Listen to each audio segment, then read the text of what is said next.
Bonjour à tous, aujourd'hui dans le MAG, je reçois Patrick Dallemagne. Bonjour. Bonjour Julien. Alors vous êtes professeur, membre de l'Académie nationale de pharmacie et vous exercez à l'université de Caen-Normandie. Pour commencer, pouvez-vous nous dire quels sont les grands moments de votre carrière ?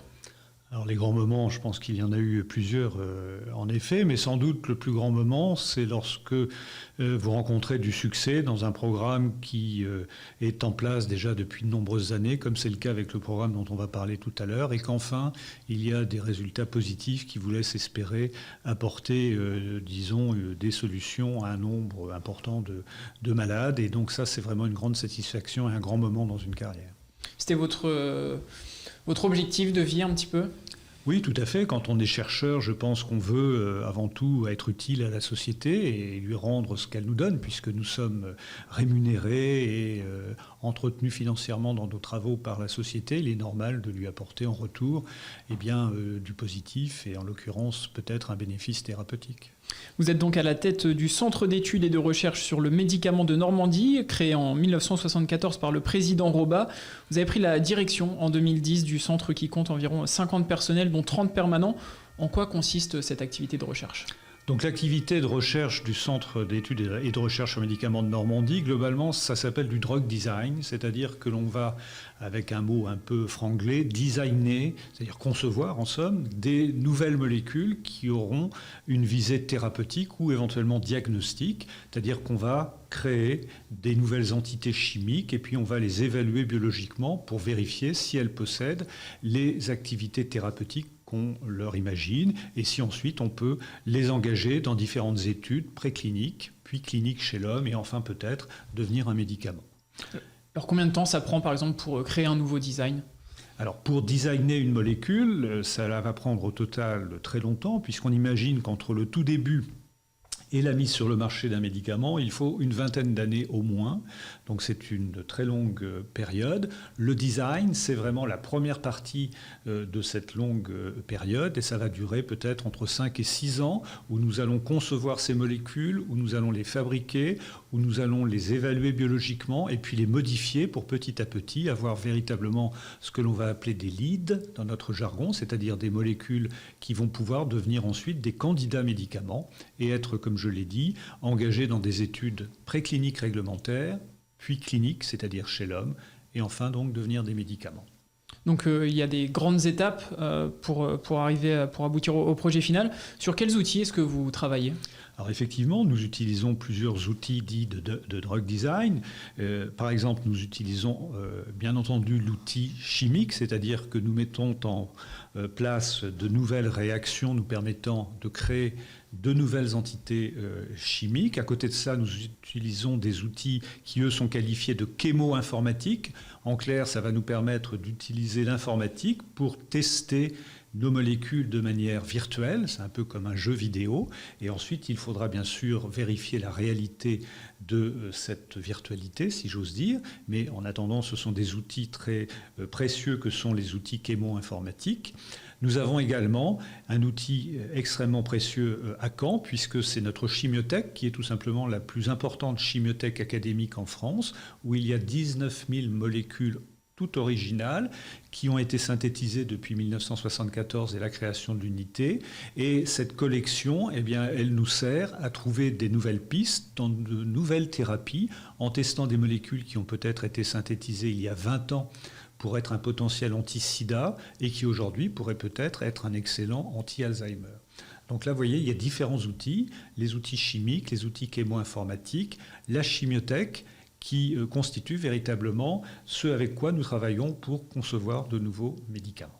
Sur la partie technologique, justement, en Normandie, on a du matériel de pointe, donc ? Oui, je pense qu'on a du matériel de pointe dans les, notamment, villes universitaires, que ce soit à Rouen, au Havre ou à Caen, et notamment dans le domaine de la santé. Il y a des équipes importantes dans ces trois villes et qui, je pense, portent haut le flambeau de la Normandie dans la compétition nationale et internationale, puisqu'évidemment, c'est au niveau international que se situe la compétition dans ce genre d'aventure. La région Normandie soutient le programme Pléiade. Comment est représentée cette aide et parlez-nous de l'avenir de ce programme en Normandie. Alors le programme Pléiade, peut-être tout d'abord, le programme Pléiade, ça vise à mettre au point une molécule qui serait à la fois capable de soulager les symptômes de la maladie d'Alzheimer et en plus d'enrayer son évolution. Et ça n'existe pas jusqu'à présent. Et donc, c'est un programme extrêmement ambitieux qui, comme je le disais tout à l'heure, a donné quand même des résultats extrêmement positifs et qui est en effet très fortement soutenu à la fois par la région Normandie et par les fonds européens appelés FEDER, qui nous permettent, avec l'aide de l'organisme de valorisation de la recherche normande qui s'appelle Normandie Valorisation, qui nous permettent aujourd'hui d'engager donc ces études précliniques, voire cliniques, d'ici quelques temps maintenant, et on l'espère en 2022, amener notre molécule phare, qui s'appelle le donécopride, dans ces études cliniques, et donc qui pourrait être évaluée chez l'homme. Et ensuite, il y aura en effet de longs mois pour mener ces études cliniques et peut-être attester de la réalité de l'efficacité de cette molécule, cette fois chez l'homme, et non plus chez l'animal, comme on l'a d'ores et déjà démontré. Oui, c'est important de passer des tests animaux et ensuite humains. Bien sûr, parce que nous utilisons, et partout dans le monde c'est le cas, pour vérifier une éventuelle efficacité de notre molécule, des modèles animaux, mais qui restent bien sûr des animaux de type rongeur par exemple, mais il y a un gap important entre bien sûr un animal de ce type-là et l'homme.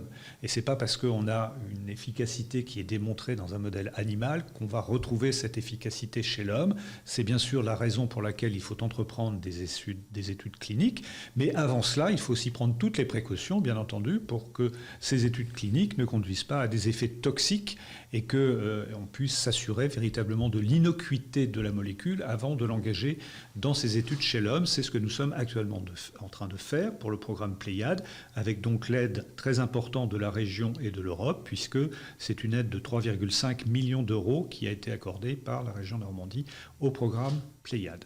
C'est important de le préciser. Est-ce que la Normandie est une région en avance, ou en tout cas dans les temps en matière de recherche et de santé ? Alors, la région Normandie, comme je disais tout à l'heure, possède plusieurs fleurons dans différents domaines et dont le domaine de la santé. Il y a des équipes, je ne vais pas toutes les citer, encore une fois que ce soit notamment à Rouen et au Havre, mais qui sont très en avance, encore une fois, dans des domaines particuliers où la compétition est internationale. Et vraiment, la Normandie se place à un haut niveau de qualité par rapport à cela. Et je crois que c'est très important de le savoir, de le reconnaître et de le faire savoir. Fierté normande, forcément. Un mot également sur les maladies neuroévolutives. 1 million de Français en sont atteints. Par exemple, l'Alzheimer. Quels sont les signes et symptômes au quotidien ?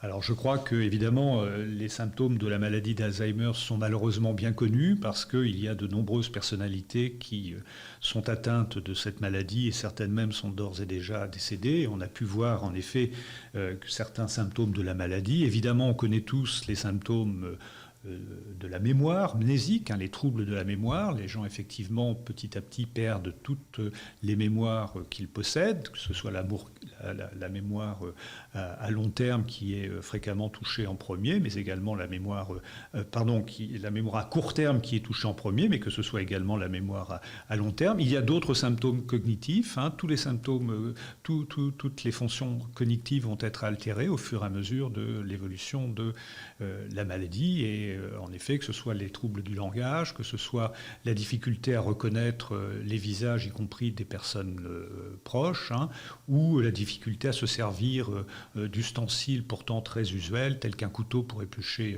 un fruit. Petit à petit, ces troubles cognitifs vont s'installer chez les patients atteints de cette maladie d'Alzheimer.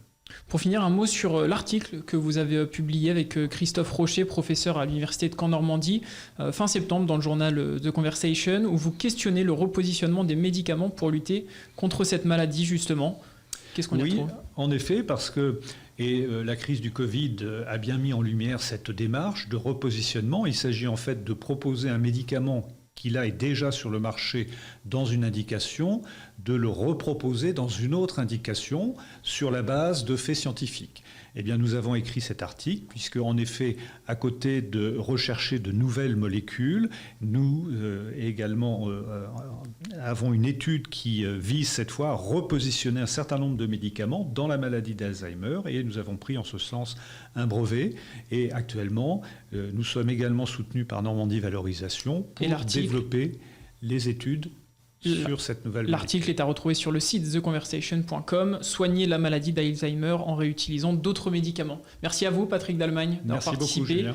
Et sachez que vous pouvez également retrouver cette émission sur notre site et application Radio Sensation.